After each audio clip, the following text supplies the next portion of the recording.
ছোট্ট একটা দাওয়াত দিয়ে যাই। এই মাসের 19 তারিখ, কয় তারিখ? 19 তারিখ, 19, 20, 21 চরমোনাইয়ের মাহফিল। কত তারিখ?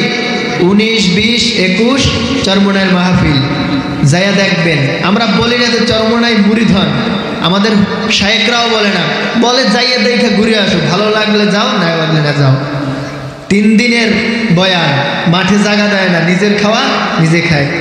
তোরা কে কে যাবি আইরে ছুটে, কে কে যাবি আইরে ছুটে চরমোনাইয়ের ওই ময়দানে, জীবনের মোর ঘুরে যাবে 3 দিনেরই বয়ানে, জীবনের মোর ঘুরে যাবে 3 দিনেরই বয়ানে। ওরে নিজের খাওয়া নিজে খায়া পায় না জাগা ময়দানে, নিজের খাওয়া নিজে খায়া পায় না জাগা ময়দানে, আইরে ছুটে চরমোনাইয়ের ওই ময়দানে। ঠিক না? 3 দিন নিজের খাওয়া নিজে খায়, তারপরও জাগা পায় না। ইনশাআল্লাহ রাজি আছেন সবাই যাইতে? আল্লাহ তাআলা আমাদের সব ভাইকে পরিপূর্ণভাবে ঈমান এবং আমল করিয়া মাওলার কবরে যাওয়ার তৌফিক দান করুন। আমিন।